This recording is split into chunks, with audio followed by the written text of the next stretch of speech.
Hello everyone and welcome to another video. This time we're going to be looking at the M62 coach bombing.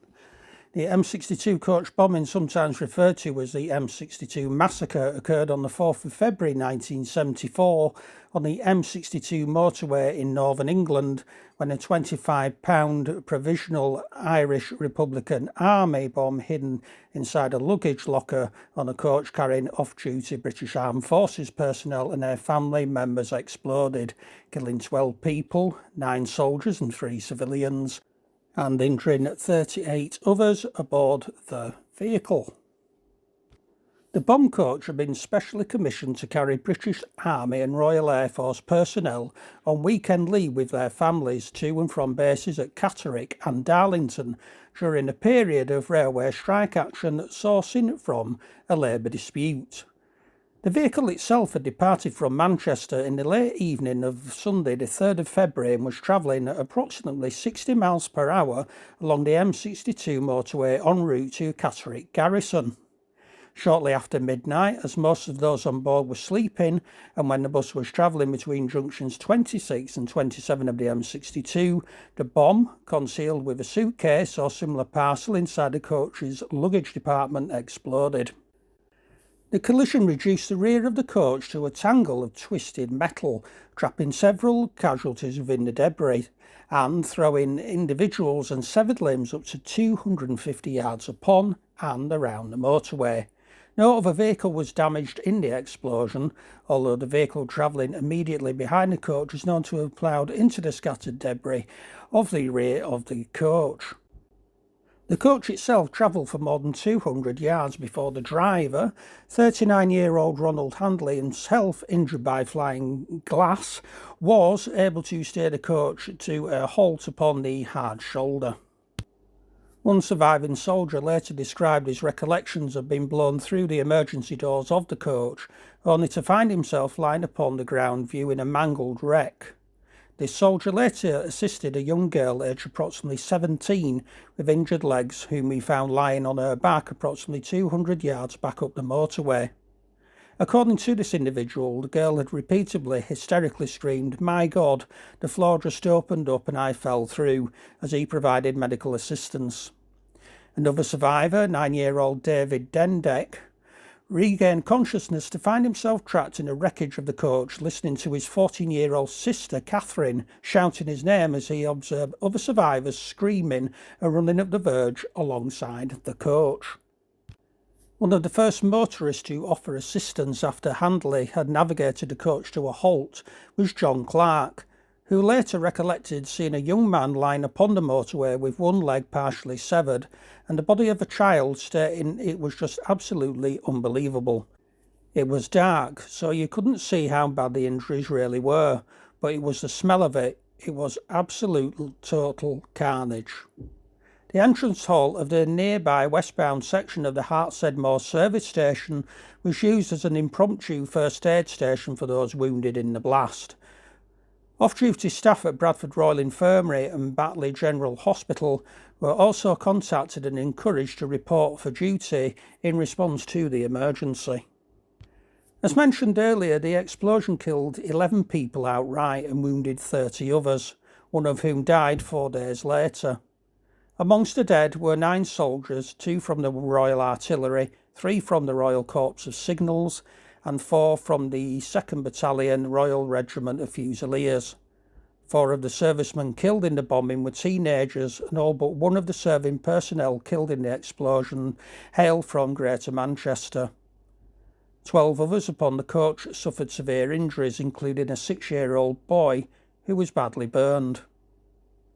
One member of the Royal Regiment of Fusiliers killed in the explosion was 23-year-old Corporal Clifford Horton, whose entire family, consisting of his wife, Linda, also 23, and sons Lee, aged 5, and Robert, aged 2, were also killed. All 4 had been sitting directly above the bomb and were all killed instantly. Although mainland Britain had seen several IRA attacks, successful or otherwise, within the previous year, the M62 coach bombing was the most severe attack upon the mainland to date, Press and public alike were incensed, with the BBC describing the bombing as one of the IRA's worst mainland terror attacks, and national newspapers such as The Guardian describing the atrocity as an IRA outrage on the British mainland. In Northern Ireland, the Ulster Defence Association launched a renewed wave of revenge attacks on Irish Catholics in response to the M62 coach bomb, promising their campaign of sectarian violence would continue unabated until the IRA ceased their bombing in England. Within days of the bombings, loyalists had shot and killed 3 Catholic civilians and wounded a further 8, some critically. In an interview shortly after the bombing, IRA Army Council member Dorothy O'Connell, if I pronounced that right, was challenged over the choice of target, the lack of official IRA protocol of a given advance warning, and the resulting death of civilians, including children. O'Connell replied that the coach was selected as a legitimate target because the IRA intelligence had indicated that the vehicle was commissioned to carry military personnel only. The most enduring consequence of the M62 coach bombing was the adoption of much stricter anti-terrorism laws in Greater Britain and Northern Ireland.